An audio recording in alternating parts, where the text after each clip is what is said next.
Malaysia's digital journey began more than 2 decades ago when MSC Malaysia was set up to transform the country into a knowledge-based economy. Since then, MSC Malaysia has contributed immensely towards the growth of the nation's digital economy. Our next step is to take the digital transformation from the corridor to the world. Introducing Malaysia Digital, a strategic initiative which will empower the rakyat, businesses and foreign investments. Malaysia Digital will also elevate the participation of Malaysians and local businesses in revolutionizing the world's digital economy. Malaysia Digital opens doors for Malaysians by providing equitable access to digital tools, knowledge and income opportunities. It offers new business opportunities and growth through a supportive digital ecosystem. It also provides flexible and agile investment facilitation to make the country investment friendly. The goal is to drive the digital ecosystem and develop the digital economy to a stage where it contributes at least 25.5% of our GDP and creates 500,000 jobs by 2025. Malaysia Digital will galvanize public-private partnerships to accelerate the growth of our digital economy and drive positive transformation that ultimately benefit the rakyat, businesses, investors, and also the whole nation. Establishing Malaysia into a digital nation, one with more adept, stronger and resilient economy, society and governance. Stepping into tomorrow's digital future today.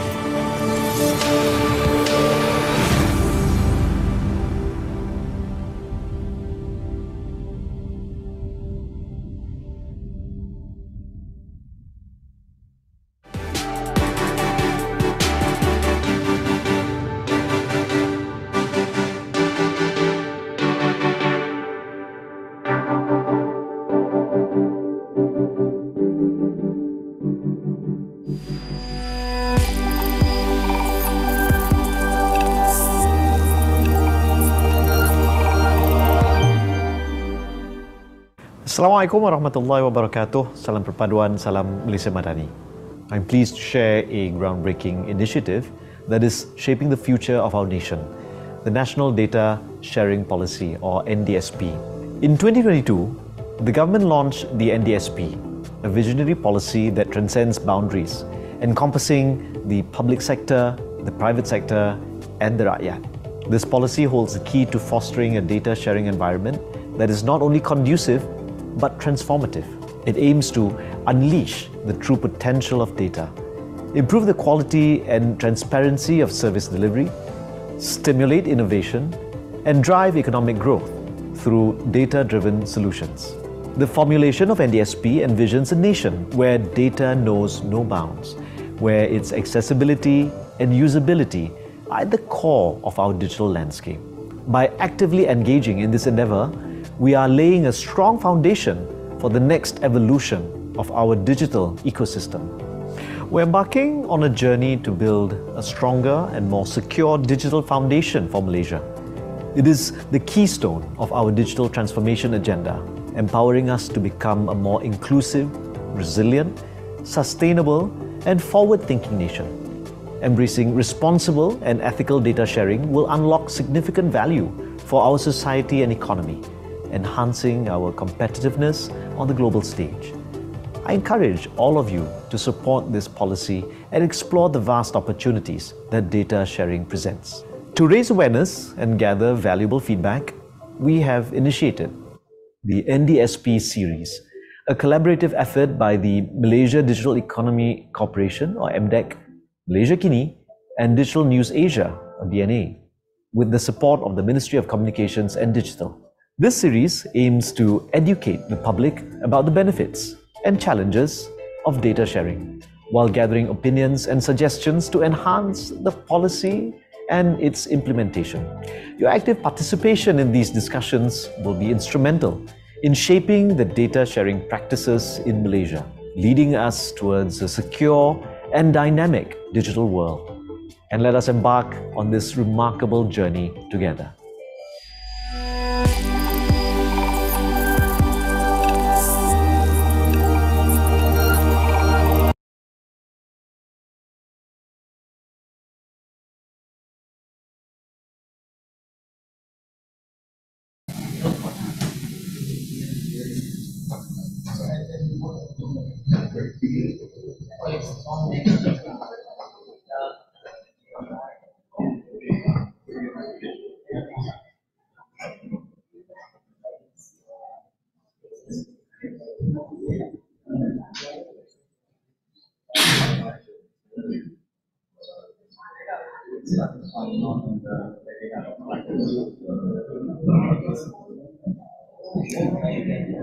Hi everyone, very good morning. Thank you for coming today for the 6th episode of the National Data Sharing Policy Series. Firstly, I would like to welcome our panelists. We have our moderator today, Karam from Digital News Asia. And we also have Mr. Srini from ADA, Prashant from Entropia, as well as Dr. Shameem from Maybank. Let's welcome the panelists to be seated at the front.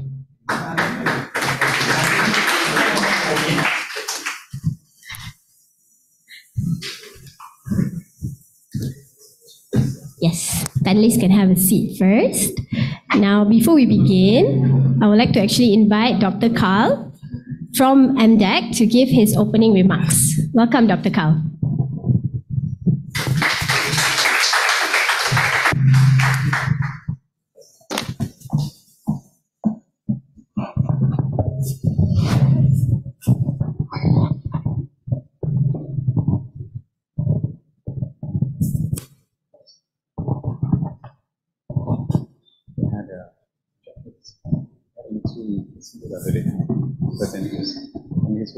Okay.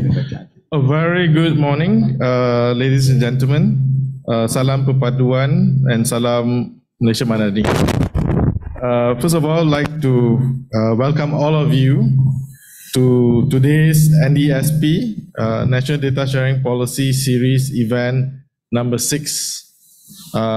And the topic for today is data and the new currency, with the word Eureka. Right? So, yeah. So, this event is a collaborative effort between MDAC, Digital News Asia, and also Malaysia Kini, with the support from the Ministry of Communication and Digital, with the aim of promoting the National Data Sharing Policy, which was launched last year in December 2022. The policy holds the key to fostering a data sharing environment, which is not only conducive and transformative, but it will unleash new potential of data to improve the quality and transparency of the service delivery, stimulate innovation, and drive economic growth.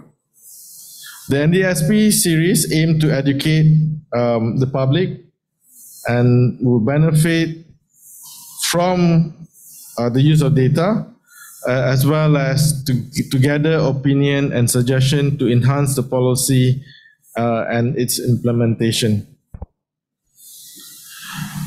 All of you know, in the 21st century, data has been seen as one of the most valuable assets to any organizations, as well as individual.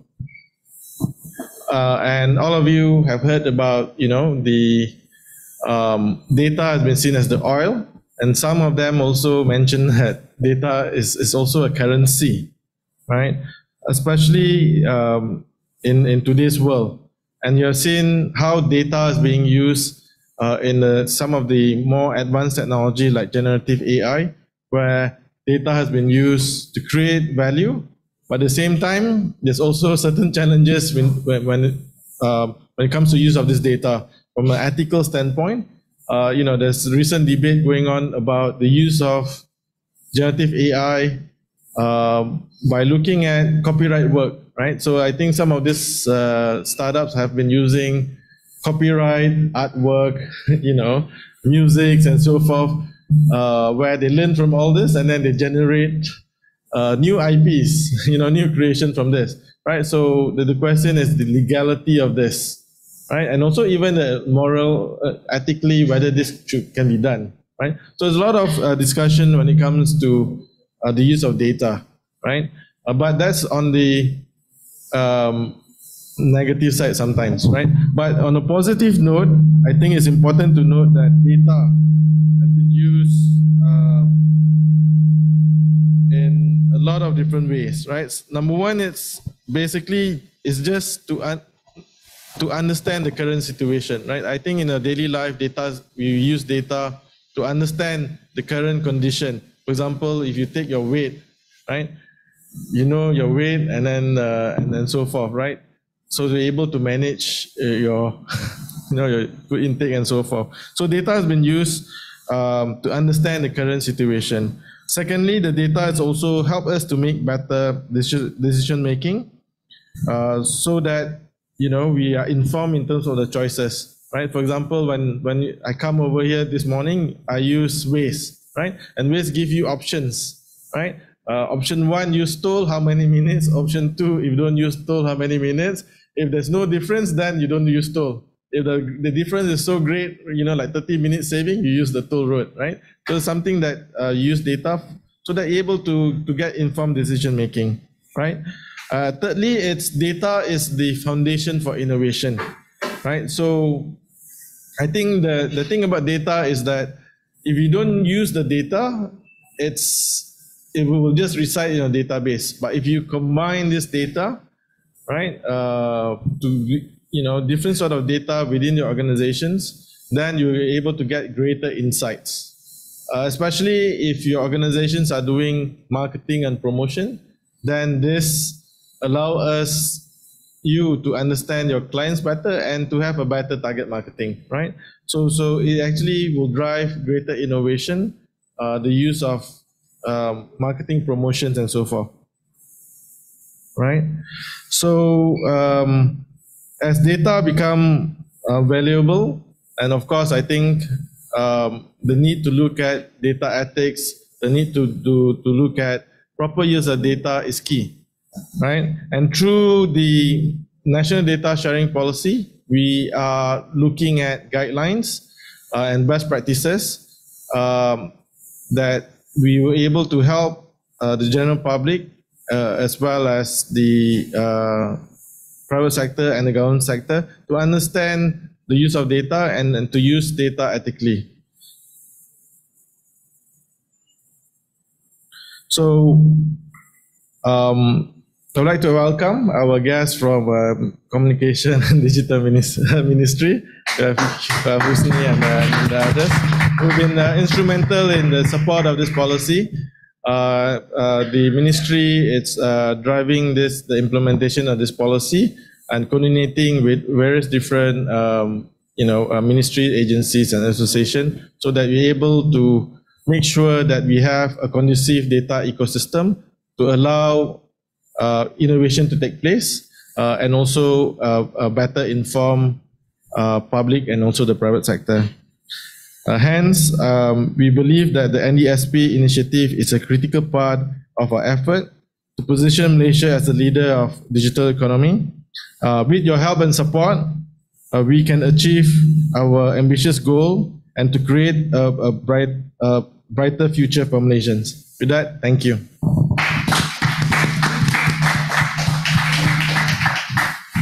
Thank you, Dr. Karl. Now I'd like to pass the floor to Karam. Thank you very much. Thank you all, those who are watching from the comfort of their office or home or in transit, right? And for those of you who have made the time and you've contributed your most precious asset, right? Your time to be physically here. So we've already got questions from people who have registered beforehand, and some of the panelists have taken some of those questions to answer. And for questions that come live from those who are watching and from those who are here, we're going to give priority to those who are seated here, right, who've made the time to come to answer your questions. So please, it's hard to get people of this level of experience, right, in the world of data. So take the opportunity to ask questions, and like I told one person, only ask tough questions. So we're going to do that. So we're just going to quickly start with the three panelists, but you can see their profile and you would have seen their profile. I'm not going to introduce their background and profile, but we're going to just I always start with one question, and then we'll start taking the question, one common question for all three of them, and then the question that you have asked already are super important for us to ask the question, to answer the question that you want to have answered. But before that, we're going to start with Prashant. But first, I must credit Prashant because he was an entrepreneur. He created the future forward, digital marketing agency that was eventually bought over by Accenture, which is why his title, although the word Accenture isn't there, the company that he created was called Entropia, was bought by Accenture, and now he's like the global emerging markets, right? One of the leads for that. But he's also the author. He wrote this book last year, and I'm glad he managed to bring a copy. He didn't bring it. I say, hey, Prashant, where's the book? No, I didn't want to. No, bring your book up. So this book is interesting, Made in Future. It always confuses me because I say, where is the Made in the Future? So Prashant likes to keep you off balance. So Prashant, and it's a best-selling book, right? Everyone says there's a best-selling book. This is a bestseller. So he's done some amazing stuff. I just wanted to give credit to where the credit is due, Prashant, right? Thank you. Yeah, otherwise he wouldn't have brought it up. So we're going to now start with the question I have, which is, by the way, this is the third panel we are doing on businesses. And the first one, if you follow, was about, with a question mark, data is the new currency, with a question mark, was to ask corporates, do you feel data is something worthwhile if you embark on? And that first panel, the corporates whom we managed to get were discussing whether they wanted to do it first or be a second adopter or late adopter, let others make the mistake and get embarrassed or get whacked by social media, right, for making mistakes. They will do it later. So I wanted to hear their conversation, their experience. The second one was about the how. So the panelists came and spoke about how they were actually trying to, once you say, hey, let's use our data and benefit ourselves and our ecosystem, right? Then you got to do the how, right? The alignment, the cleaning data, who owns this data, and then getting a whole organization aligned, very difficult to do. Now this one is of course about Eureka, which means this organization that, hey, already past that, they are now monetizing and taking advantage of the data out there, harnessing it and making sure it's win-win. It cannot be only win for one party, right? And we'll have them share their experience. So I'm going to start. Hey, by the way, somebody from Grab reached out to me, ex-Grab country manager yesterday. Hey, Karamjit, data is the new currency. This is old news 5 years ago. I say, yes, you are at the frontier for a digital bond company. Of course, data, the new currency is not new news, right? But for brick and mortar companies and for Entropia / Accenture and ADA, they serve brick and mortar companies and of course a lot of tech companies, so they come to them. So it'll be interesting to hear their perspective. Okay, enough of that. My first question is, data is the new currency, Eureka. Prashant, did you have a Eureka moment around the workings of data when it hit you that this is something significant? Actually, I do not remember experiencing a Eureka moment, but I think I did experience the data creeping into my life surely but steadily. And I believe in so many ways, much as I may not like it, my life is being controlled by data. We already live our lives through data. Every day, the kind of news we read on social media, the kind of opinions, the kind of posts, we think it's coming because they are our friends. But what we forget is that out of those 2,000 friends we have and 600 posts that may come, we only read 23 of them in a day. And those 23 is being curated by algorithms based on the data that we create and based on the intent, the subjective intent. And it is important to note that because that has been at the center of the controversy that Zuckerberg, for instance, has been with the US congressional hearing. The subjective intent that those algorithms that play with that data to show us those 13 posts or 23 posts do. So we already live our lives through data. And I think the MDEC boss made a very important point that data is the foundation of innovation. I would like to say that data is also the foundation of information, opinions, culture. Now, increasingly, to me, the question of data sovereignty is very, very important. I think that we should discuss in more depth subsequently, but definitely. Yeah, that's my take. Okay, great. So very interesting. I'm glad you mentioned the data sovereignty part. So listen, this is now the national data sharing policy. It's only policy. It's not a law yet. It's not act, but it is right now being crafted. The framework for the act, right, is being crafted as we speak, and then it'll be sent to our members of parliament, which means your representatives, for those of you who are Malaysian citizens, for them to debate in parliament. Because it's still being crafted, super important for me to emphasize that all of you still have a role to play in the crafting of the final act, right? You can go and see your MP, or you can even engage with the ministry direct, and there are representatives from the ministry here, right? It's an incredible opportunity, and credit to the government for creating this series, right, to create that awareness among people also, right? So please seize this opportunity. It is amazing. So with that now, maybe Dr. Shameem, I'm super pleased to have her, because one of the largest organizations in Malaysia say, okay, Karam, we'll come and we'll share our data experience also with you, right? Shameem, do you ever have a Eureka moment? Sure. So for Maybank, I think, our mission is to humanize financial services. So the Eureka moment for me, at least, was when I saw that data can actually be used to solve our most difficult challenge. Number one, financial inclusion, societal, inequalities. With data and with the digital platforms that we have, creating financial inclusion and serving the underserved becomes a practicality. It doesn't become an ideal anymore because it becomes cheaper. For example, the cost of serving a customer who walks into the bank is usually around 4 ringgit, 5 ringgit. Digitally, guess how much it costs us? Anyone want to guess? 40 cents? Yeah, less than that. Wow. 10 cents, even less.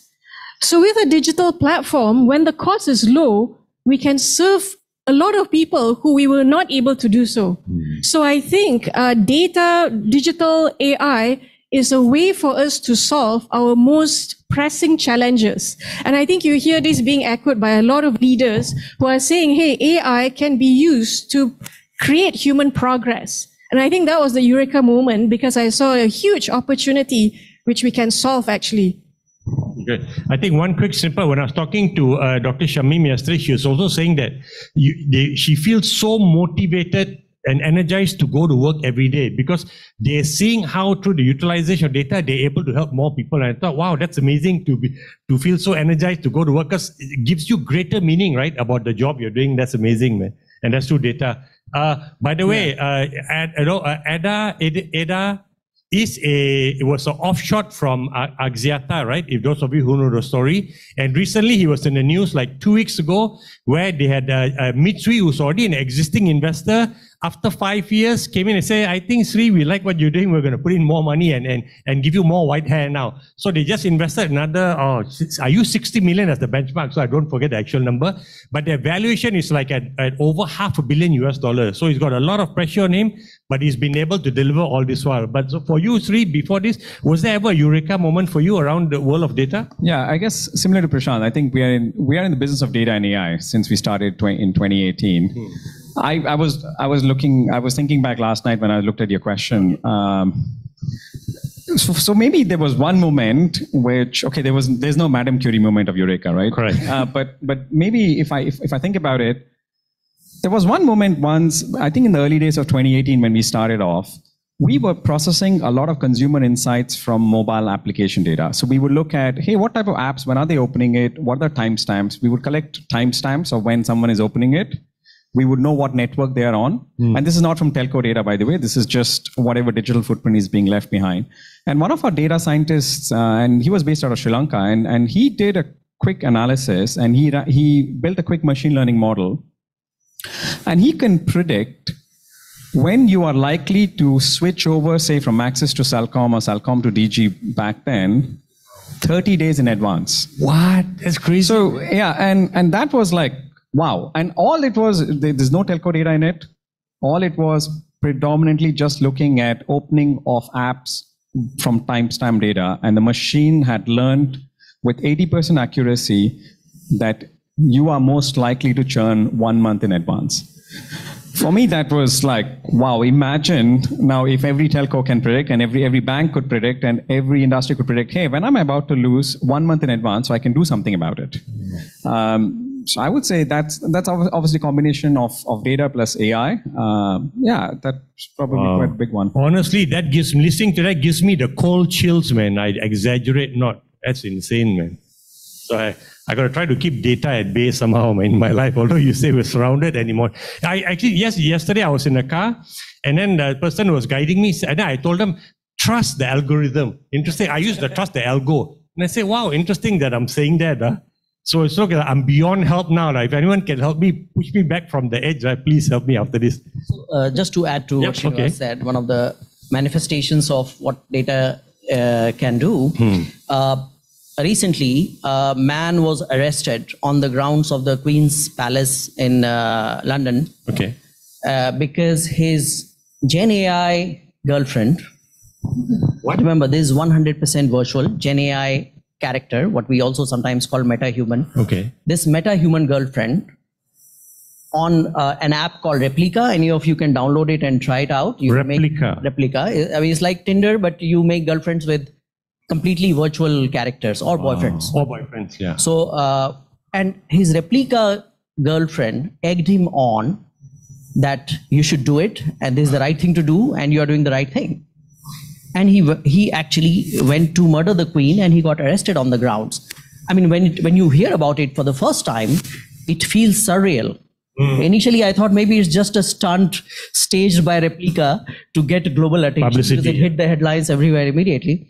But then you realize that it actually could have been true. And it later on, I mean, at least I didn't see any evidence of this being a propaganda. This was real. And if you ever, you can try eva.ai and so on. And suddenly you realize that the world is a very lonely place.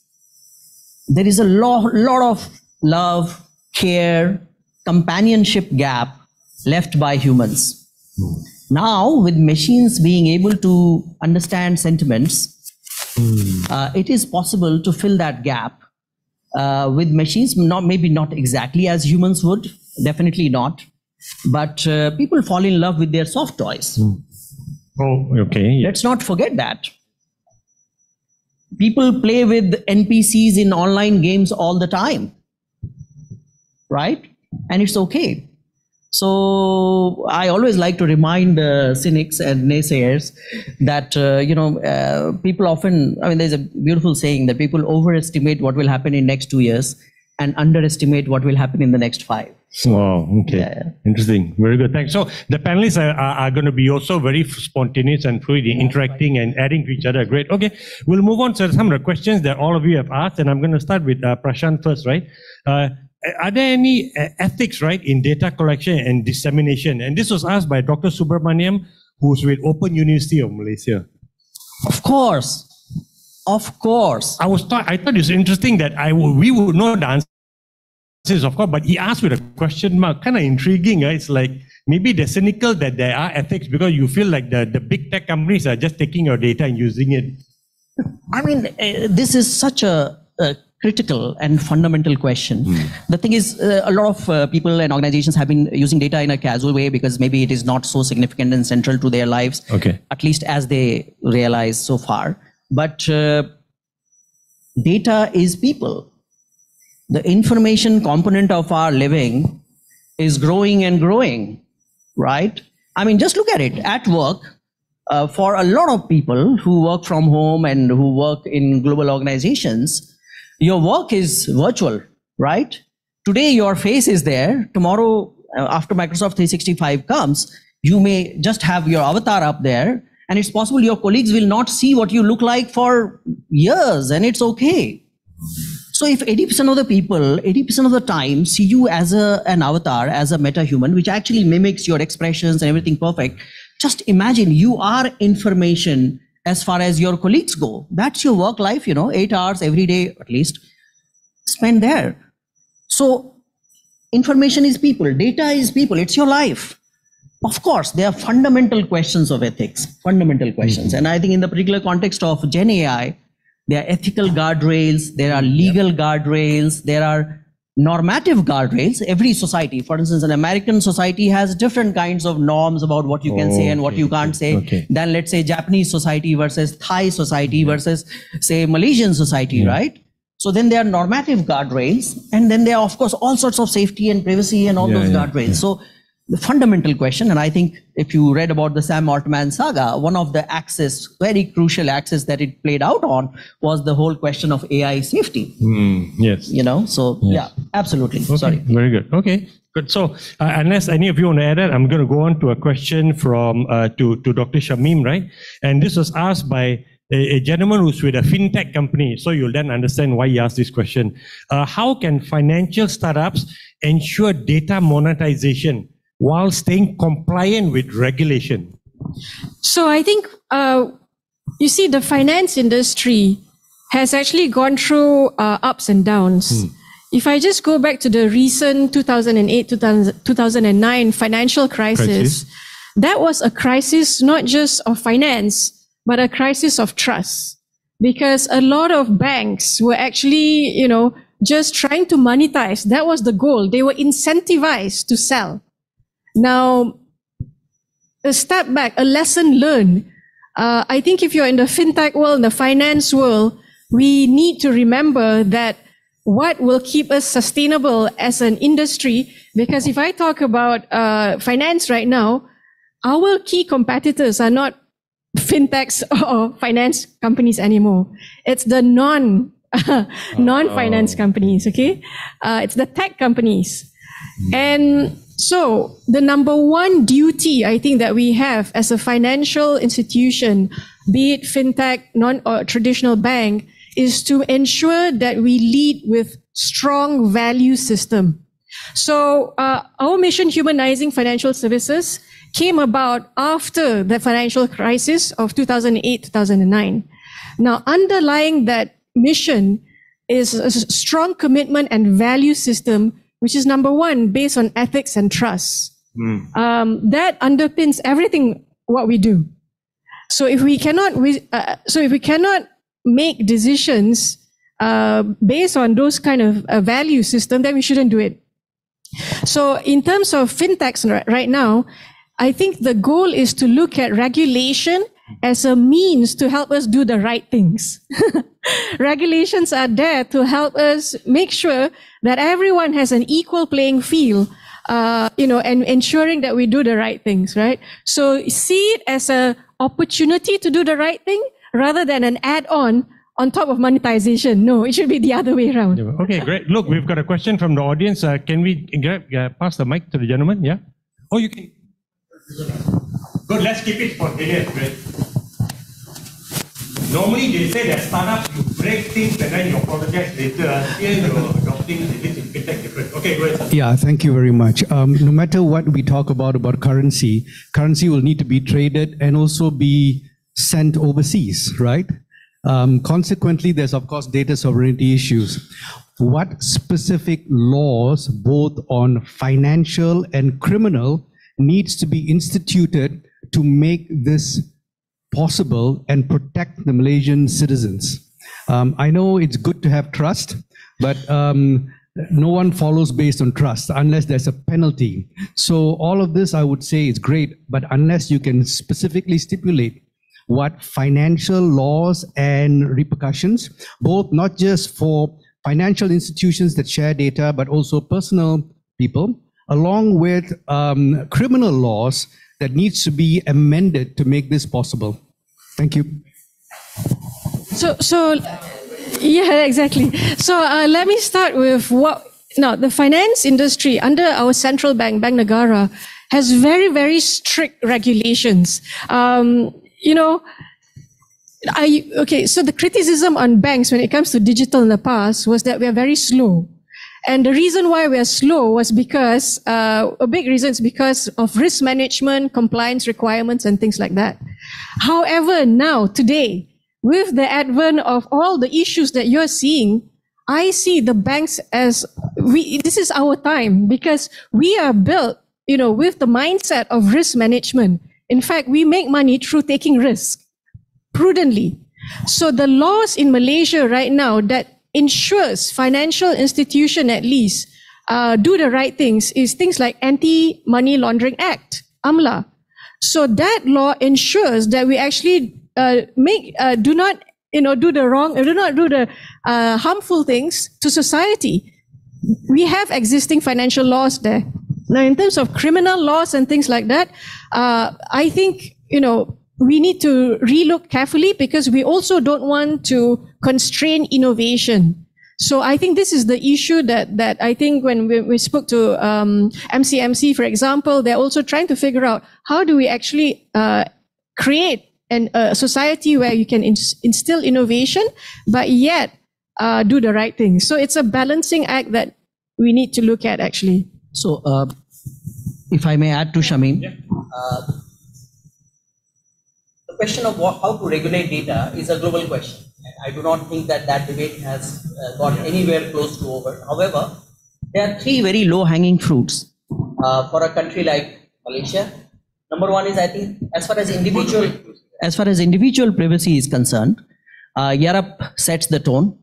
Oh, Europe. And European PDPA laws is something that I think it's a shortcut. You could look at it, you could be comfortable with it, and you could replicate it in Malaysia. That every country in the world is trying to do that. So that is a straightforward, low-hanging fruit. The second issue is in terms of servers itself. Where is the country's data hosted? If you remember the whole debate around TikTok, it ultimately boiled down to that where is American consumers' data being hosted, right?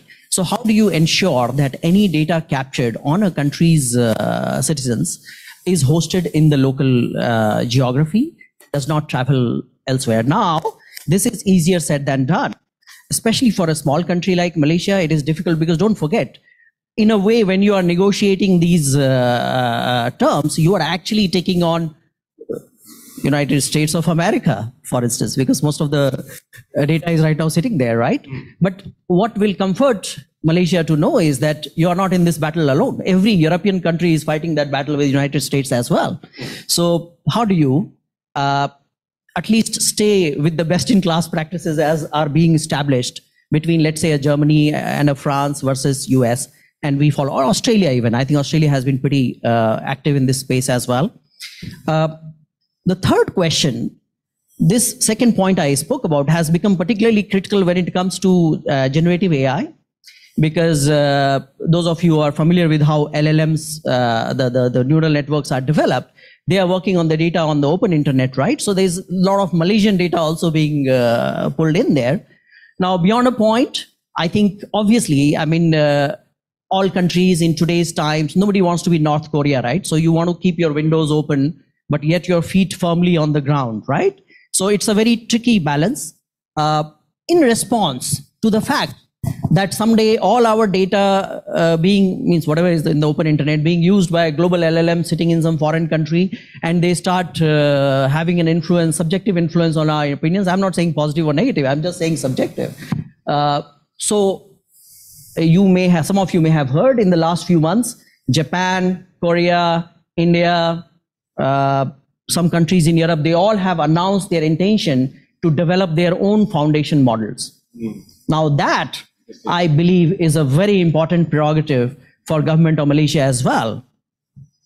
Because in future, when maybe 70% of the applications in our phones are going to be Gen AI mediated, if they are tapping foundation models that have been developed on global data, which clearly have a massive skew towards Western opinions, Western culture, and so on. And I'm not even saying that's bad or good. I'm just saying it's subjective, right?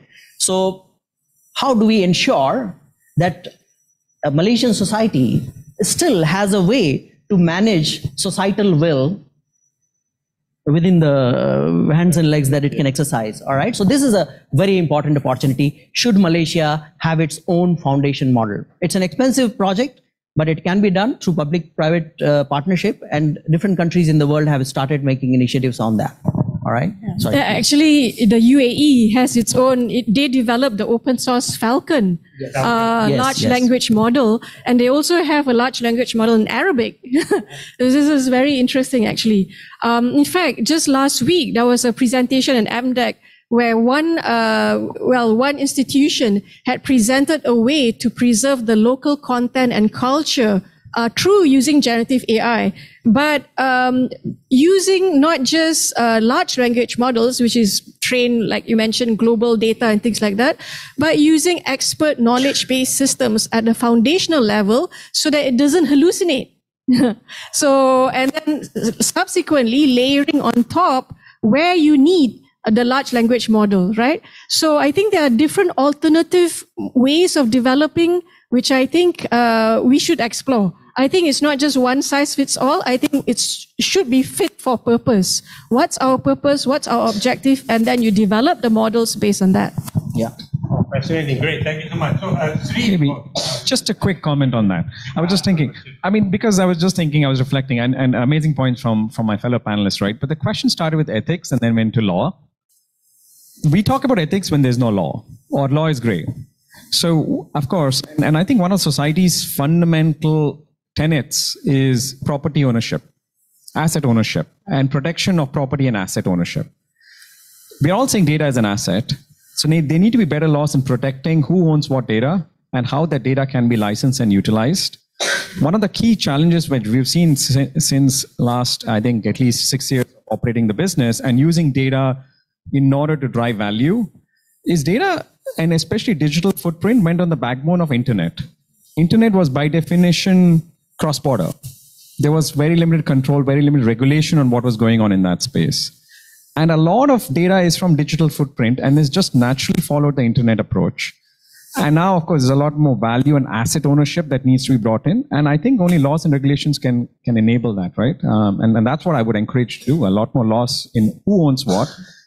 But there are also, I mean, also Prashant touched a lot about biases, right? So there needs to be also laws around bias not creeping into decision-making, or at least some guidelines around it. Right now, I don't think there are any guidelines on it. But it's great. Sorry, just share the mic with you, Prashant. No, it's great that we have, these kind of discussions because it's still so early stage. I was joking that while this national data sharing policy is at its early stage, right? It's going to be crafted into law, hence we're having this series of sessions. And I introduced Carl as saying he's been the point person for MDAC, in this initiative. But Carl was at the genesis 9 years ago. MDAC was already talking about digital and data. And how do we work this, right, to make sure that society and users also benefit business? Businesses are going to benefit. They'll find a way to benefit, right? But how does rakyat and society and NGOs benefit? So it's great that we're having this discussion. And there are no answers yet, but good discussion to have. I'm going to ask a question, Srini, to you about the business side, because there's a very good question that was actually Shameem's going to answer, but I want to ask you that also, which is from the CEO of a tech company, right? Kongtae, On Cloud Technologies. Please share concrete examples, right, of successful monetized data assets. So I think he wants to know that. So yeah, because you've obviously got clients who have come to you and you've got a huge, a cluster of companies that are successful. So maybe don't use the name, but just give examples. And then Shameem. Yeah, I mean, I don't know where to start because there's just so many on a daily basis. I don't think there is an industry or a business that is not monetizing its data for better decision making. Until now, what has happened for the last? By the way, monetizing its data for better decision making. And those decisions could lead to profit eventually, but not immediately. That's when you say monetize data, it's very marketing based. Okay, we know how to target Karamjit. Oh, thank you, right? ADA. Okay, we know how to market Karamjit for our campaign. You're talking beyond that, right? Yeah, no. So for example, there is one, every company monetizes its data for its own value creation. There is one which is companies then monetize the data that they have collected for other businesses to create value. If you just look at the first category, just so much, recently we did some work with one of the governments to look at where corruption is happening using a lot of data sets and transactional data with all the government procurement data. And then we are able to, just like how you are able to do fraudulent transactions on e-commerce channels, we can predict, for example, price elasticity, demand forecasting using data sets in order to, so that you don't have inventory, supply chain, all of those, right? There's just so much, I think, value being created within companies from usage of that within retail, within banks, etc. But there's also monetizing of data for other businesses, in this case, credit scoring. We used to have a business which we focused on how do we give credit to the unbanked or underbanked, where credit bureaus might not have enough data about them. So can we use, for example, telco billing information as a way to identify somebody's credit worthiness? But these are not large loans you're giving. You're giving generally micro loans of $500 or $1,000. And can telco data be utilized for that? And we still provide that. You provide data for verification. So for example, can a particular business give you verification information to know that there is some suitability of this? Can I sell a postpaid subscription to somebody else? And hence, how do I collect data sets to enable that kind of decision making? I think across industries, every industry, there is constantly a lot being utilized. But to date, a lot of information has been utilized to create business decisioning via business insights. What's happening with Gen AI and everything else is now, how do I completely hyper automate the full end-to-end customer journey? What's going on right now until recently is, hey, I can predict, maybe Karamjit wants to buy something. He's shown a particular ad. But still, in order to develop that ad according to his psychographic behavior, a human would create that ad and maybe digitally adopt it. But can it be completely automated? So he sees an ad, which is a copy, which is very different from what Prashant sees, which is what Dr. Shameem sees.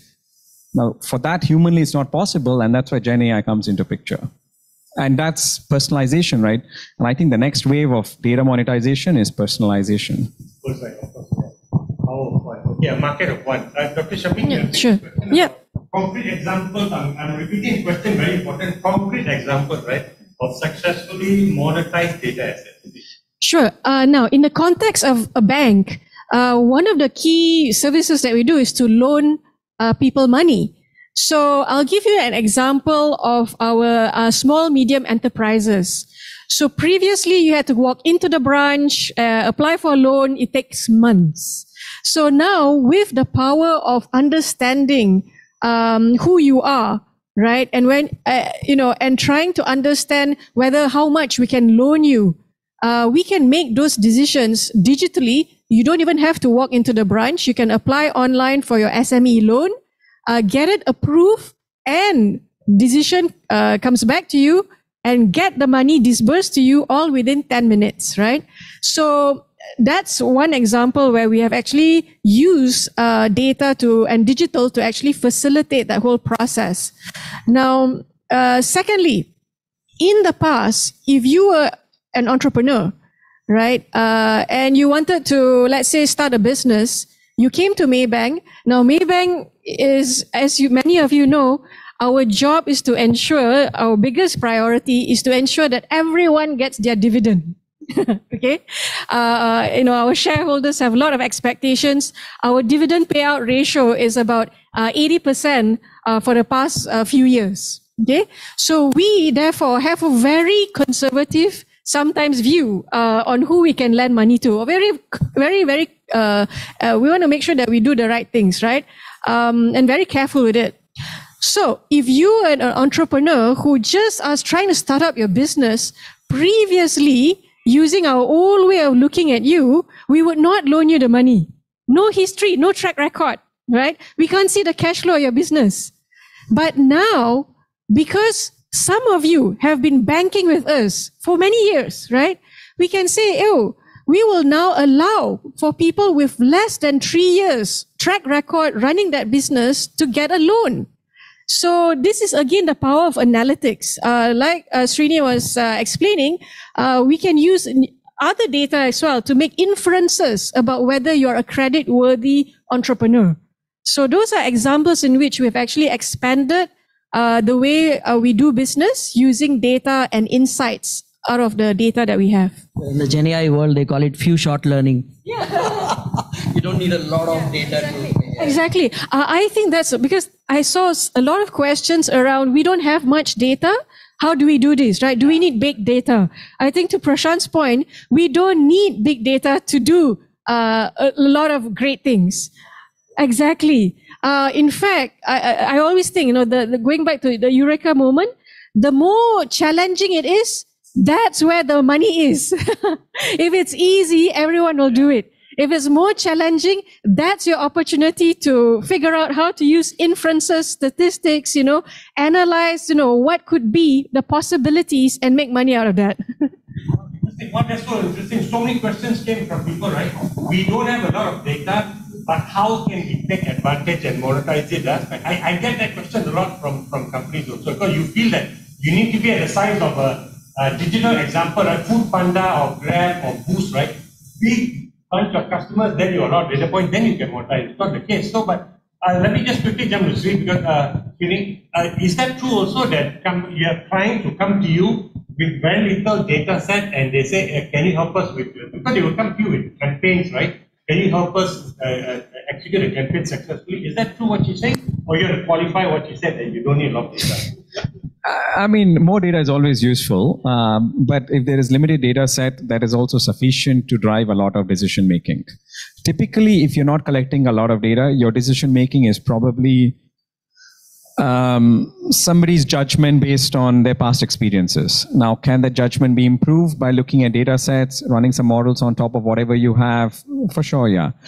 But to be honest, a lot of work when we drive a lot of data analytics and data engineering for clients, out of that, deriving the decision from the data set, 70% of our energy goes in actually getting the data into a readable manner for the machine to learn. So a lot of work actually goes into, because data is sitting in all sorts of different silos. It is sitting maybe in some CRM somewhere. Data is sitting in some, maybe your ERP system. Data might be sitting in your spreadsheets. Actually, a lot of it is all spreadsheets. Let's just be honest. Nobody's got these massive data lakes with all the data nicely all sitting in one place, structured or unstructured, and a machine learning model suddenly comes. A lot of work is heavy lifting to get that into a clean place to then run a model. So 70-80% of energy will be in collecting it into a proper place, and it doesn't need to be a lot of data set. I agree with that. Prashant, I've got a question for you now that you picked, right? Somebody from a state government agency asked this. Very interesting. And can we monetize data without considering data privacy? That's kind of intriguing question. Definitely not as a government agency, right? Definitely not as a public authority, but even not as a responsible private authority. You cannot. That's the simple answer, yeah. But to me, you should not. Yes, there are techniques. There are certain principles. If people have shared with you their data with a certain express permission based on certain purposes for which you are allowed to use it, you of course can use it, right? But those, you are being mindful of privacy issues. But of course, within judicious norms, I mean, you don't want to badger them every hour with stupid messages. But there are a lot of techniques that are being developed. So let me, in practical circumstances, so the whole, in the last few years, the concept of federated learning, where you do not have to transfer data from, let's say, for instance, a device to a central server to actually run the models, right? You run model on the local device, and then the learnings of the model move to the central server. There's the whole notion of, let's say, differential learning. So once again, I mean, it ensures that, for instance, PII data is fully protected, and that individual data does not get revealed, but only group patterns get revealed. There's the whole notion of, I mean, for instance, for Gen AI, I mean, if you go to GitHub and stuff like that, you find a lot of synthetic content, synthetic data being put up there. What is synthetic data? Let's say telco data. There is synthetic data for telco customers, which actually will tell you every type of data point that telcos typically have, that synthetic data also has, but that synthetic data does not exist in the real world. Actually, it has been generated by machine learning based on what typical telco customer data looks like. All right, so it's not a real data, but it looks exactly like real data, so that you can run various models and so on that, and various experiments and so on. So I'm saying there are a whole lot of these new concepts that are emerging, which allow you to protect consumers' privacy, even in stringent contexts, while taking advantage of data, as Shameem pointed out. I mean, data can be gold, right? It can help solve problems that hitherto were not possible to solve. So federated learning, differential privacy, synthetic content. Well, Web3 was one great move in that space. Unfortunately, the energy efficiency, because of the way, for instance, Ethereum L1 worked, the energy efficiency was not there. ETH L2 tried to solve it, but not enough. So I guess we are waiting for the next generation, hopefully after a few years of that. Once again, Web3 sort of took the whole notion of individual data privacy to a different level, where every person owns all the data that they have released in the world and give explicit permission for using it, and even be able to monetize it at an individual level. Unfortunately, that dream is still several years away from being realized for the next tech breakthrough in blockchain technology. But absolutely, you cannot.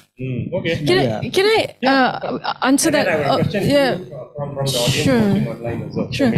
Lots of questions for Maybank. I think all the customers are watching. Okay, so coming back to the question, I find, let me answer that question a little bit more strategically. Yeah? Strategically, you don't want to break laws. Okay, strategically, you know. Where this is going, man. Yes, because going back to what I said earlier, values are absolutely important, particularly in the digital age. Because once you lose your reputation, to build it back up is super difficult. Let me be more concrete on this. When ChatGPT came out, there were competitors, right? The big tech companies that were looking at this and saying, wow, they just launched and we are now behind. So what happened 3 weeks later? Guess what happened? Google launched Bard. And so people started asking Bard questions, basic questions, but Bard got it wrong. As a result, their stock price declined, tumbled by 9%. And that's $1 billion worth of shareholder value there. So, and then where is Bard today compared to ChatGPT, So I think, like I said, values, particularly in the age of AI data, is absolutely key to run the business. Yeah. So that got a quick question for you also from, I think, one of your customers. But if Sri and Prashant, jump in, fine. This is a question about how to utilize data to at least minimize scams in the banking industry. Interesting, which is very rampant today with consumers incurring millions of losses. And you all see the headline. An interesting question. Yes, we get this question a lot. Now, behind the scenes, thanks to AI, machine learning, and data, large volumes of data, we are proactively now looking at all the suspicious transactions that can happen. So through machine learning algorithms and things like that, we can actually identify, when it could happen and prevent it from happening. So now, the issue is that when the scammers call you, now this is something which is a little bit more difficult for banks to control, because this is a conversation between the customer and someone trying to, mimic a role of a bank. Okay. Human to human. Yes, that's right. So this is a little bit more difficult for us to control. And that's where I think you hear a lot of people losing money because they are convinced that they are in trouble and that they have to give money to someone who actually is a scammer, right? And that's, we can't control that a little bit. Well, we actually, to be honest, we do have ways in, we are actually thinking hard about this one. So, it is a thing that we are trying to resolve, actually. I don't think the two of you, your organization, because they have deep subject matter expertise, but they help clients to, to monetize the data, right?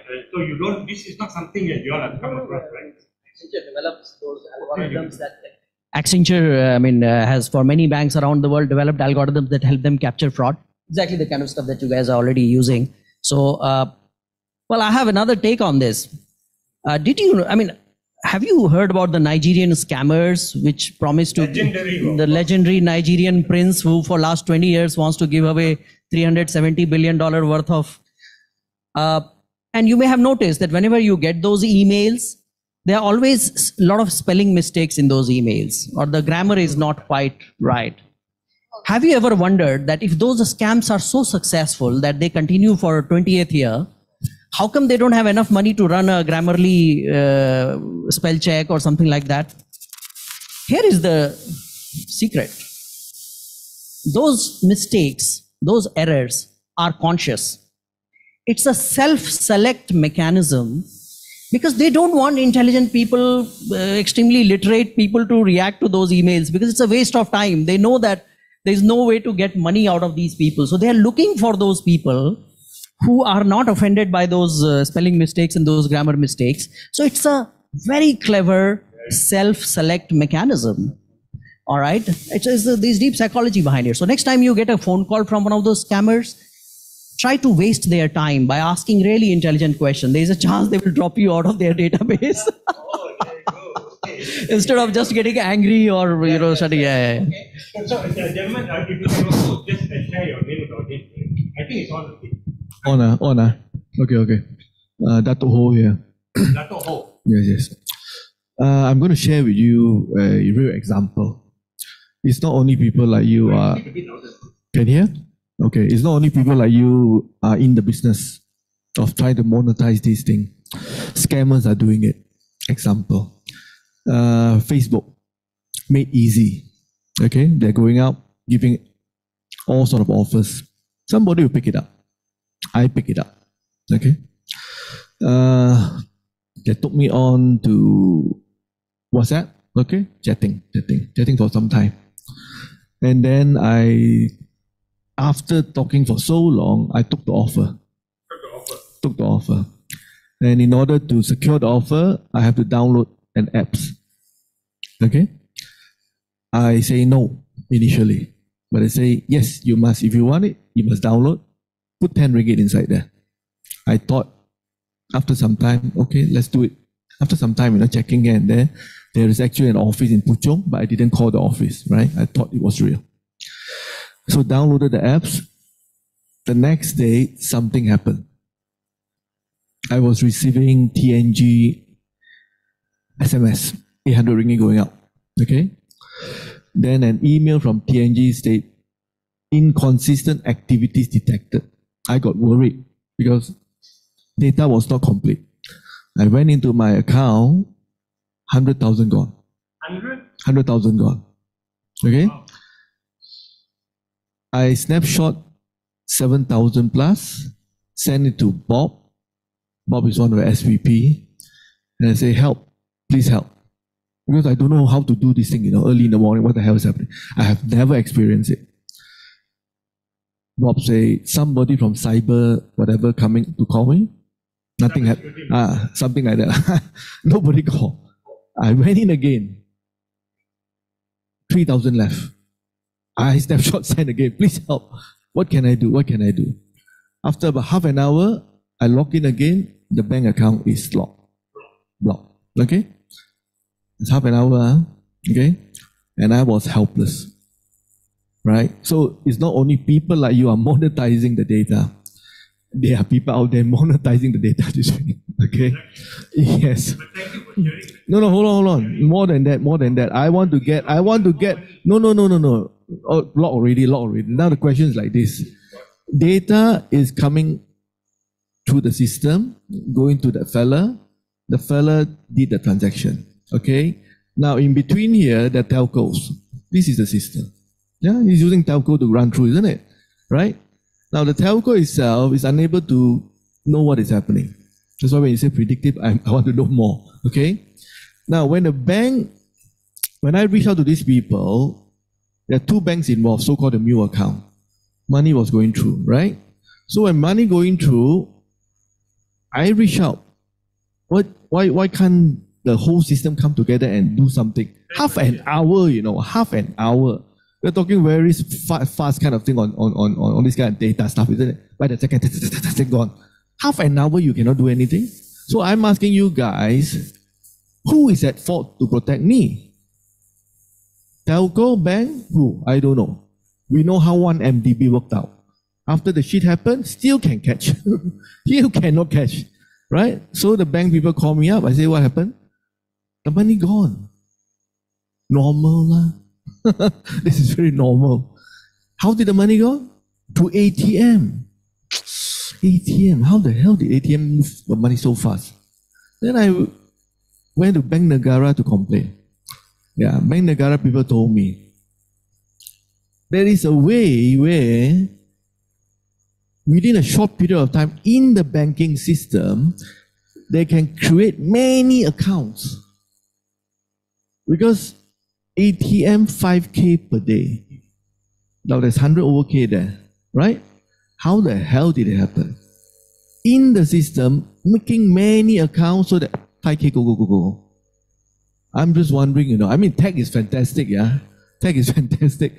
But my question is, seriously, so-called the people who are doing the business is behind the learning curve. But while this thing is happening in your banking system, you cannot see anything happening. I did not receive even a single call from the bank. I reached out to them, and yet it took half an hour to close the account. So this is totally, I don't know what you're saying, That's why I say, since there's a banker here, there are these technologies here. What's happening, man? We are all here, right? We are all sitting ducks, We don't know who will get it. We don't know who will get it. By the time you make a wrong decision, wow, that's it. And totally, you go to the police say, who goes to the bank with a gun nowadays? Nobody go to the bank with a gun nowadays. The police say this is the way now. Nobody go to the bank with this thing. Nobody risking life. This is the new way. Thank you, Dr. Hall. Yeah. See if anyone wants to answer or can even answer. Yeah.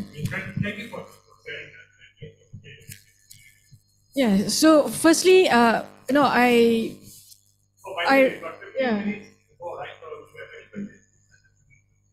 So, firstly, I really feel sorry for what has happened. It's not just to you, also people whom I know face the same problem. Without knowing the details, probably after this, I would love to understand further. But I just want to assure you that we have a huge team trying to address scams. Scams is at our top of our priority list to try to address. And I think the more we learn from the public on what they're going through, and we have been doing that as well, I think the better we can try to resolve this. But I think to your point, we probably also need to collaborate more within the ecosystem to try to solve this. Yeah.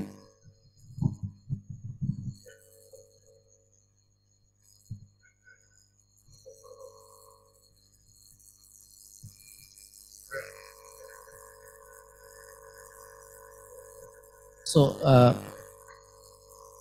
just to add, and without any reference to Malaysian banking system specifically, my perception of banking systems is that while the UI and stuff have been taken care of because those are easy to do, the backend systems, it's a complete mess. And that's not just for this country, around the world. Means I was reading some data that 80% of the core banking systems still run on COBOL and all these are like 70s, 80s programming languages. So it's a patchwork. So there are all sorts of systems running on all sorts of protocols at different access levels, different cybersecurity levels and stuff like that. And while solutions, of course, I'm sure banks have enough money to put some cybersecurity things. The thing is, those protocols were not designed for some of those systems that exist and how they typically interplay, and there's just so much diversity of systems and how they work together between one bank and the other. It is a momentous task, but to me, now is the time. Because you're talking about the native digital banks. To me, the real competitive advantage that native digital banks have is that they do not have legacy systems. So they can build things from a white sheet, fully integrated, future-facing systems. So apart from the speed issues, there are also security issues that this exposes banks to. Of course, the other half of the job is on cyber policing itself, right? Because they will only, even in the most sophisticated native banks and all, there are sometimes scams that do manage to happen. Of course, those are of different types. Typically, they tend to be a lot more sophisticated and stuff like that. But to me, legacy systems, I think somebody put it very well. He said, we need a new operating system of money. Money is the most important medium of trust, period. It's not human relationships, it's not love. Money is the most important medium of trust across people, across time. We need a new operating system of money in order to remove the lag, because money is also information, right? Money is information, money is data, period. We need a new operating system, legacy-free, lag-free, smooth, yet, of course, compliant with the laws of the land and all the various diversity of usage and so on. Karamjit, if I want to, I think it's worth highlighting what the banks are trying to do in terms of changing, okay? So you mentioned that a lot of the banks have legacy systems. Because Maybank, for example, we've been in existence for 63 years, okay? So, yes. However, now we have been modernizing a lot of our technology, and not just the technology that is modernizing, also our leadership team. Now, to give you a concrete example, I'm going to show you a photo. Can you show the photo now? Because I'm going to show you the commitment to us learning and modernizing ourselves. So this picture here is our picture of our Group Exco members in Maybank together with our board members trying to learn what is Python. Okay? They are serious. I mean, Maybank is serious about trying to modernize, right? We want to be a digital bank. Us as leaders in the bank, it starts from us. We need to know how algorithms work. So I had to organize this workshop for our senior leaders because they wanted to know, how does this technology work? What is AI? How do you build algorithms? Because if we want to be a digital bank, we have to know it. We have to stay one step ahead of the scammers, and we have to give trust to our society that we are a safe place to have our banking services.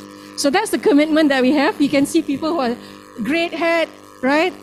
People, they took 2.5 days of their time to just do this. The rest, management, 5 days, okay? But we did that. That people can bank on banks. Exactly.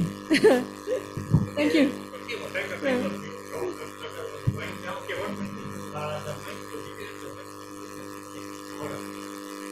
One question, then the last question for the panelists will just be the key takeaway for them, right? For you to take this. What's your name? Good. Hello. Good morning to the speakers and MC. I have a very generic question. Yeah, can you hear me? Okay, I have a very generic question in terms of overall. 4 questions. Okay, 4. If you don't mind, just touching some issues. Okay, the first one is that how about human evolution of intelligence? Why we are now using these super intelligence tools, AI and big data, and we maybe lose our logical thinking. You comment about that. Second is how the AI and big data has come to, maybe Mr. Prashant can answer this, to sentient evolution. Because I faced that recently. I was consciously thought about this movie in my childhood. Then suddenly, just a few days, it popped up in terms of YouTube. Maybe it's because my historical data that I may have, but it was conscious. Okay, I felt that the platform could be very sentient. Okay, the third one will be in terms of data that we're putting in terms of the ecosystem of that platform. Okay, and this is from my experience as also Dato, but I never lost anything. But we cannot talk about security anymore because it's a fact of life that we are using data and we are putting in everywhere in terms of platform. Therefore, is there any possible the privacy and also the confidentiality is taken care properly by the government, where these platforms answerable to them in terms of compliance? The PDPA can fit by highest level to build up the bridge of the trust. Okay, and the last question is that we as a nation, Malaysia, is prepared in terms of intelligence and infrastructure for big data and AI. say example is that Maybank can lead to have a center, rather than we are talking, that shows the POCs, case studies, the result or the outcome in terms of helping the industry and human being. Thank you. Then you mentioned case study. Just quickly, I know I've been to the Accenture Song and Entropia website. There are a lot of case studies there, and also I think you guys have got things. Of course, that certain one with a concrete example. Go to the Entropia website, you see them there, right? Maybe not enough, but okay. Any of the question or you will try to answer that all in one. Yeah. I think as a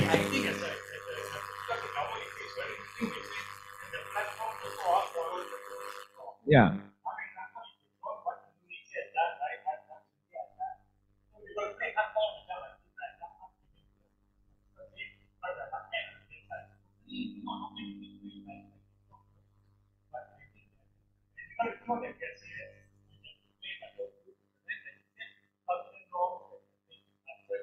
Yeah, no, just thinking about it. So I think most governments went through this phase, I think 6 months back, damned if you don't do, damned if you don't. If you do, then just AI evolves even faster. If you don't, then the competing country will evolve faster than you. So eventually everyone came to the conclusion, I rather do than I don't. It's the same as in most other where you need to build an edge on. So, and of course, once you do, then there are always negative side effects to it. We spoke about scams. There are many other negative side effects to it. And then how do you overcome that, right? And I think that's a constant process. I don't think there's a simple answer to that. And your question about AI moving to AGI, artificial general intelligence, it's sectoral. It will happen. It's just about how do we deal with it, how do we live with it, and I think that's a very broad, maybe it'll be a long conversation for another panel.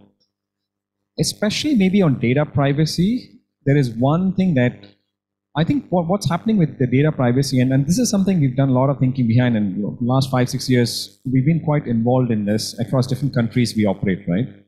So what happens typically is when you interact with a system, like you interact with Facebook or interact with Google or interact with most systems, or you interact with any app, automatically, the first thing you sign up is terms and conditions. And in that terms and conditions, what have you done? You've given ownership of all of that interaction straight back to them. Otherwise, you can't even interact. So from a PDPA perspective, now they're protected. Even from a GDPR perspective, they're kind of protected. Of course, those laws are given certain additional rights to the consumer saying, okay, I have the right to delete it. I will have the right to edit it. But fundamentally, if you assign ownership or a license of use, I think laws are there to protect ownership and license, otherwise economy won't work. And it's the same thing with data. Now, just additional as we think forward, do I care about my weight getting out there? Frankly, I don't. So most consumers care about some data, most companies don't care about a lot of data. But frankly, I think all of us will care most about is when our thoughts are not protected. If you are thinking, and I can tell you there's already technology out there that can take your thoughts, your brain waves, and convert it into text. And that's already being played out in the politics, right? The recent Argentina elections, very AI driven, a lot of images were utilized, certain images to kind of perpetuate certain biases, and now your thoughts are getting captured. Now that is something that I think will happen in the next few years, frankly, and I think laws have to get in to protect that. So to add to Srini, somebody said that privacy is a problem of old and rich people. So may not be right, may be right or wrong, but the point is that each person has a different notion of how private they want to be, right? And then there is a trade-off. You give up some data, in return you get some value. So that equation itself is very personal, right? So I think this GDPR approach where you get to get some control of data that you can share is probably the most judicious approach so far. And every country's laws must seek to keep up with that. On your question about the super intelligence, the first two questions, there's a very interesting Elon Musk versus Jack Ma panel, and Elon said something very interesting. He said, Homo sapiens, are just the bootloaders for the eventual super species. You know, bootloaders is that booting software when you switch on a computer. The first code that loads is the code that can establish a conversation between the machine language and the hardware. So he thinks that Homo sapiens are just created to do that, and after we'll be taken over by a species. Anyway, that's a very, very different level of Elon talk. I believe that artificial general intelligence, the point of singularity, is still far, far away. And I bring to note something, the father of generative linguistics, Noam Chomsky, he spoke a very interesting point. He said, the reason why humans have languages and the type of sophistication of intelligence which can create languages is ingrained in the human biology itself. Don't forget, a lot of the LLMs that we operate still operate in the verbal universe, right? 90% of communication we do is non-verbal. You don't have to talk to your child to convey love, affection, so many things, right? Eyes talk. So I'm saying, and then there's distributed brain theory, which talks about the fact that your muscles think. Every cell in the body has memory. What about that? So I'm saying AGI in the true sense, that point of singularity, is still far away. But there will be limited use cases, limited context systems that will behave like that. Mind-blowing sentient. So that will happen for sure. Let me just one key point. I think underlying some of the questions that you had was the concern on how do we preserve humanity. So recently, the UK Prime Minister Rishi Sunak, that's right, he actually organized a global AI safety summit. And their goal is to figure out how do we actually protect humankind, right? And now, in many parts, for example, in the EU, in the US, they actually, I'll just use EU first. It has the EU AI Act, which looks at different use cases of AI and assigns a risk level to it. So, for example, in the area of HR, we cannot use AI to actually screen people and select people. We are not supposed to. It's high risk. Okay. The other mechanism that countries are thinking about is equivalent safety standards to what we use for food and drug, right? So the Food and Drug Administration in the US, if you want to roll out a medical prescription drug, you actually have to go through a lot of testing before it goes out to the public. So these are some of the kind of things that I think globally many countries are thinking about. And I think we actually do need a global cooperation in this. Yeah.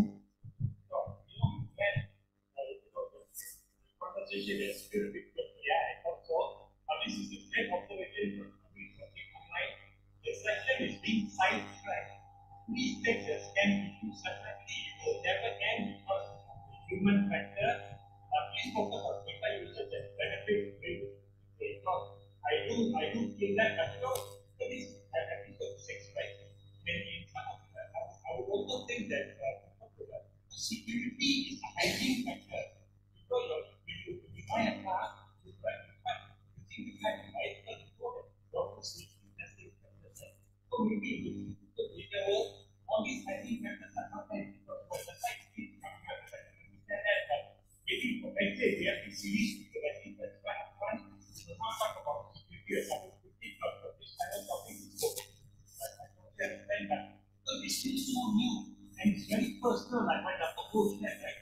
It's a real example of people can have an asking. I think there is also a hidden bias in people's heads normally that high tech is high trust or high safe. I don't think that's true. You still got to make it safe. So.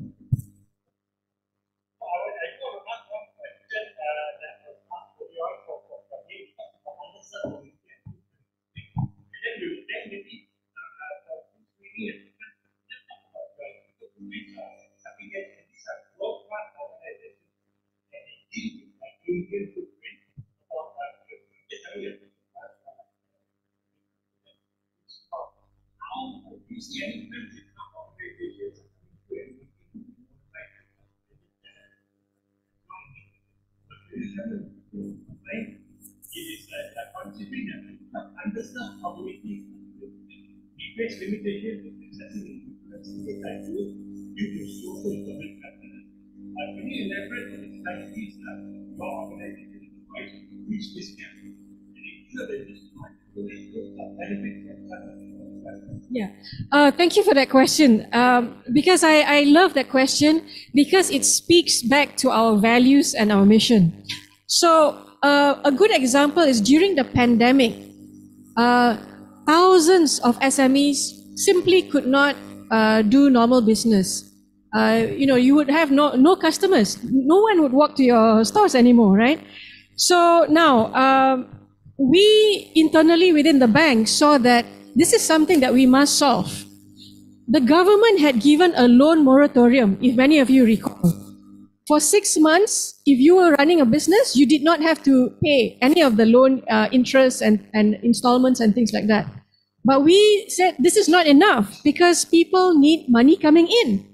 So what we did was thinking AI, digital, hey, can we solve this problem? So we came up with a platform called Sama-Sama Local, and notice the word local, which was to help the local entrepreneurs to do business online, right? So we gave them a platform, no fees were charged to them. They did not have to pay anything to Maybank to do business on our platform, unlike other, platforms. And so that enabled a lot of merchants, thousands of merchants now on that platform to do business. So, and these are small retail mom and pop shops, right? Garai. They, in fact, even women who were sitting at home, who actually wanted money and things like that, they were having their own garai at home. They could actually list on the platform and do their business, right? And so we served two purposes. One, they had a business online. Number two, we were helping digitalize them because of a need. So two things that we did there. And actually, by the way, that was done within 3 weeks. Okay? So for a bank to do something globally 3 weeks is tough. But we did it because it was uniting us because of that mission, like I said. It just came naturally. When she was at events or overseas and she shared this experience, a lot of top organizations were amazed at the speed at which Maybank executed that also. So yeah, she didn't mention that, but exactly, yeah. So that's why I keep on saying, go back to who you are, your values. It will help you to solve a lot of the issues, right? And naturally, none of us had our job description to come up with a platform, right, yeah. But because we had that, purpose, right, to help people underserved and things like that, we did it.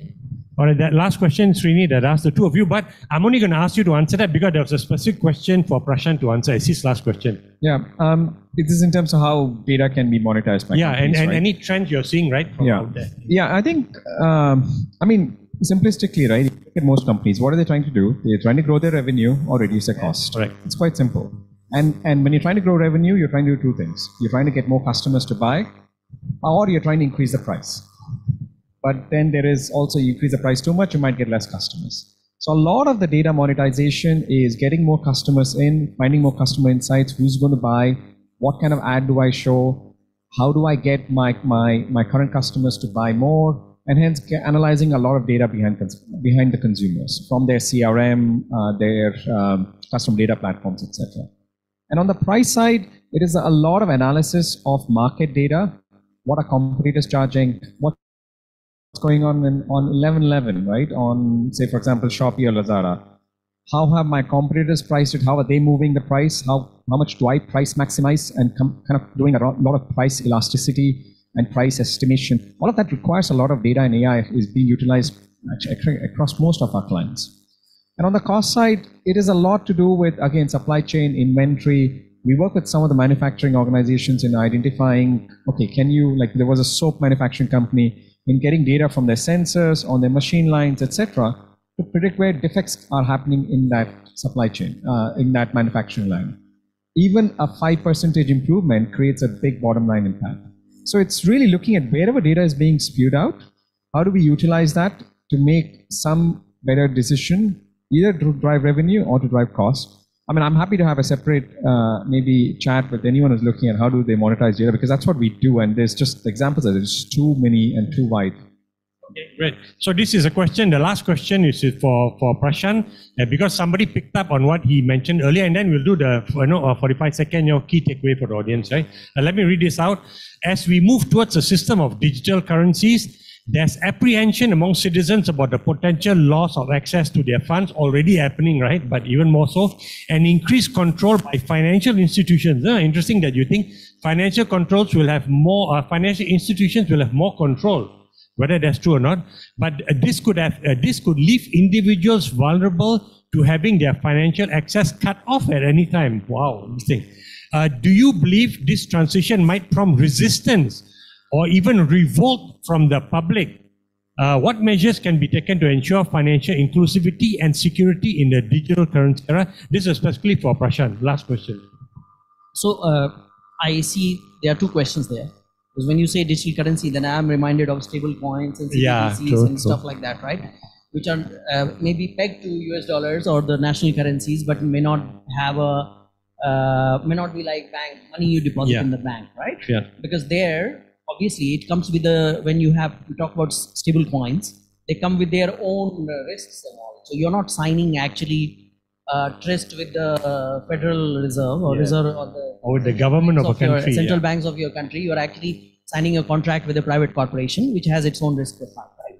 So to me, that is a very different level of risk. If you're going to compare that risk, even if it's pegged to the US dollars, what is the reserve ratio and all that? They are not regulated by the same laws a lot of times as banks are regulated by, right? So there you are actually signing an investment. So it comes with your risk. So be mindful of those risks. So okay, that's my stand on that. The reason why CBDCs around the world are in a bit of have got deprioritized is because of this fear that why do we need that? Why don't we streamline our current system and make things virtual, right? Sorry, CBDC, Central Bank Digital Currency. In fact, even China went overboard on that because they wanted to create digital yuan. They wanted to create a parallel financial regime with the US dollar led regime, right? And then the other question is what you said, is what if your money suddenly, money is information. Earlier I had my passbook with money stamped on that, so you can't just take away. But what if suddenly it disappears because of some tech issues that the bank had? What happens then? To me, obviously, there are two parts involved. Bank may say you shared certain information which exposed you to this risk, but the other half might be that maybe bank systems are not protected enough in order to ensure that you are secure. To me, there is a gray area there, and much as there is a role for banks to ensure that they get as watertight as possible, there is also a role for public awareness to ensure that they do not share information and stuff. So it's a public education challenge that I believe belongs as much to the government as to central banks and banks itself. But to me, there is also a very foundational problem, which is a lot of the laws that regulate financial institutions in our world tend to have their own legacy. They are not native laws for money as information world. They were designed in era where money used to be stamped on your passport. So maybe there is also a case for evolving the laws itself. You see, in 80s and 90s, when we had new technology come in, let's say the telecom technology, mobile telco, the technology existed for many years, so the regulations were ready when the licenses were given for telcos. But in the last 20 years, for the first time, we have seen that technology races far ahead of regulators. So regulators half the time are just trying to catch up, and that has been the single biggest reason why we have, say, social media creating so much deep fakes and fake news and phenomenon like Trump and stuff like that. And but everybody is struggling with that. And if you really go to the grain of Joe Biden's recent announcements on AI, what he is saying is that, hey, of course, AI is a very competitive place, so we don't want to stop you, but we want you to take accountability for what we do. So he is passing on a significant part of the responsibility to the Silicon Valley players, saying, okay, we don't understand what all you do, and we anyway don't have manpower to be able to regulate it as finely as we would want, but you know what? The basic principles of the law are very clear, so you better be accountable to what you do, because if you are not, we will destroy you. And they can do that, right? I mean, Bell Laboratory was split into 12 different components. Microsoft lost on the internet and mobile era because of antitrust issues.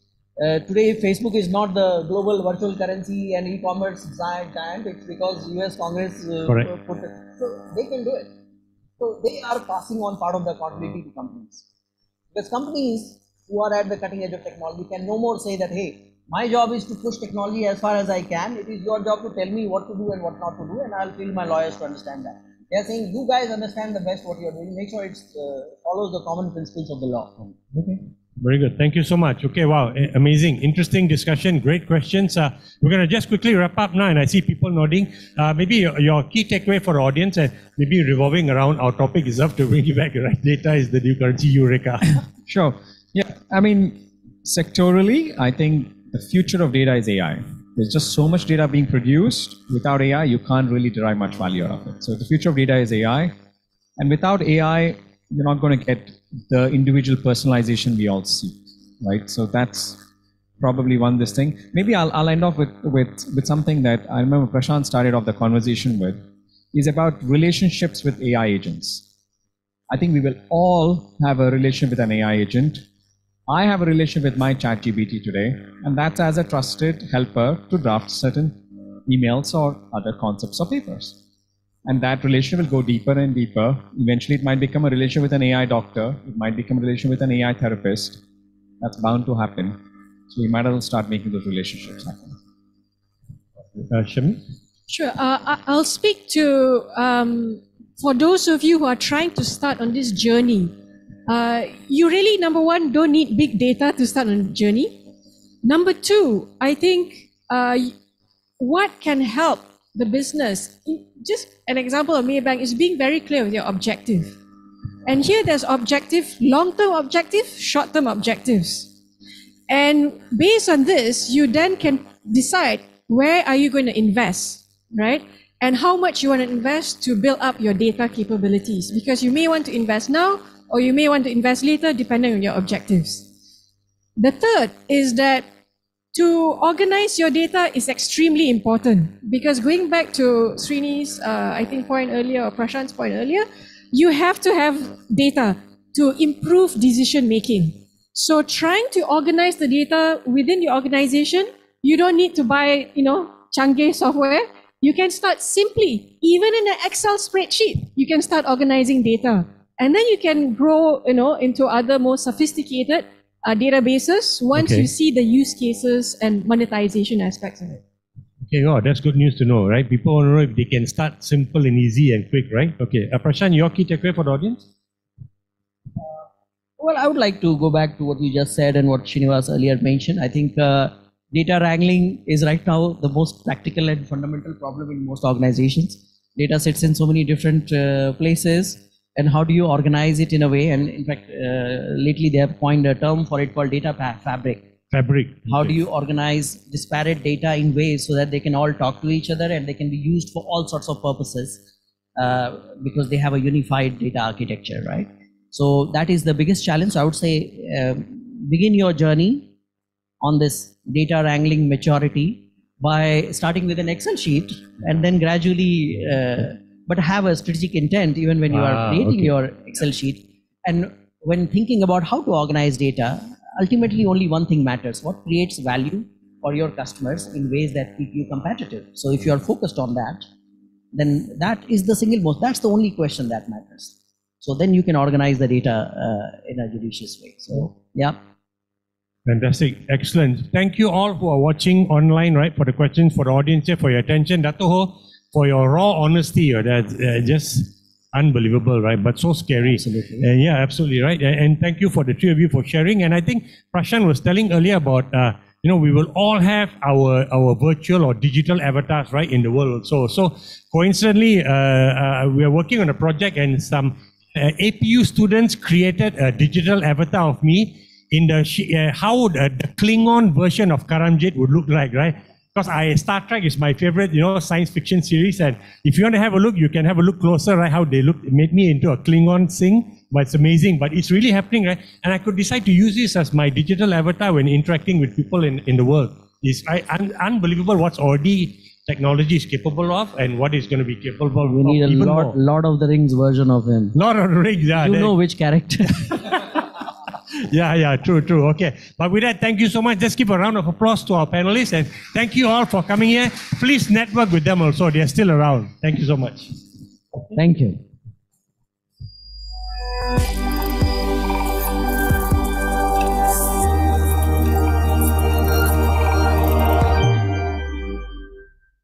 Assalamualaikum warahmatullahi wabarakatuh. Salam perpaduan, salam Malaysia Madani.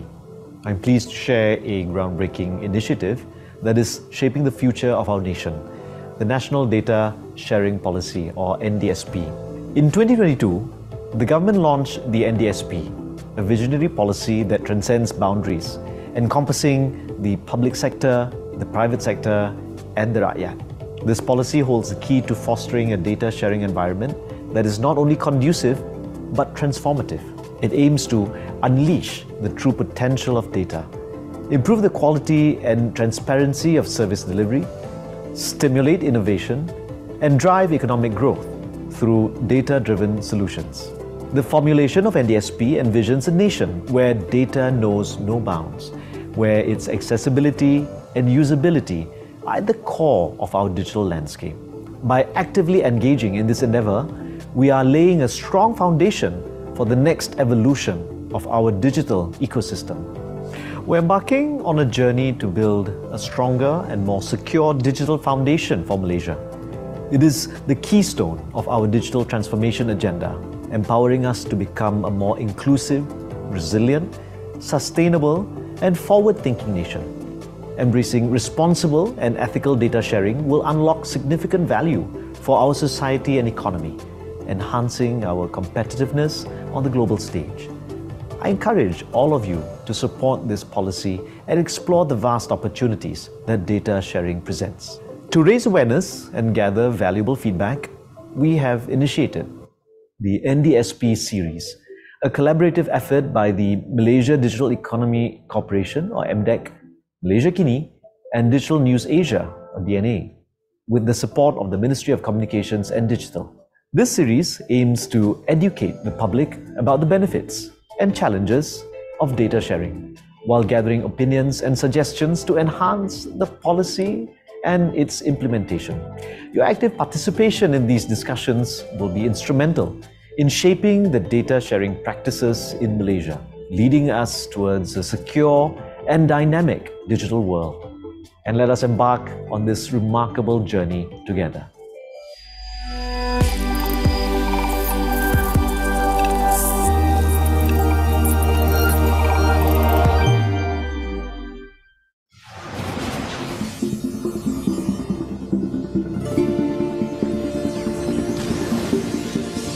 Malaysia's digital journey began more than 2 decades ago when MSC Malaysia was set up to transform the country into a knowledge-based economy.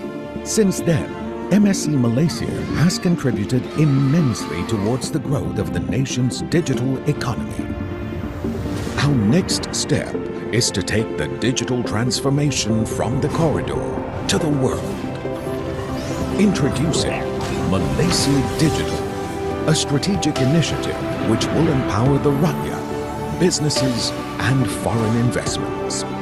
Malaysia Digital will also elevate the participation of Malaysians and local businesses in revolutionizing the world's digital economy. Malaysia Digital opens doors for Malaysians by providing equitable access to digital tools, knowledge and income opportunities. It offers new business opportunities and growth through a supportive digital ecosystem. It also provides flexible and agile investment facilitation to make the country investment friendly. The goal is to drive the digital ecosystem and develop the digital economy to a stage where it contributes at least 25.5% of our GDP and creates 500,000 jobs by 2025. Malaysia Digital will galvanize public-private partnerships to accelerate the growth of our digital economy and drive positive transformation that ultimately benefit the rakyat, businesses, investors, and also the whole nation. Establishing Malaysia into a digital nation, one with more adept, stronger and resilient economy, society, and governance. Stepping into tomorrow's digital future today.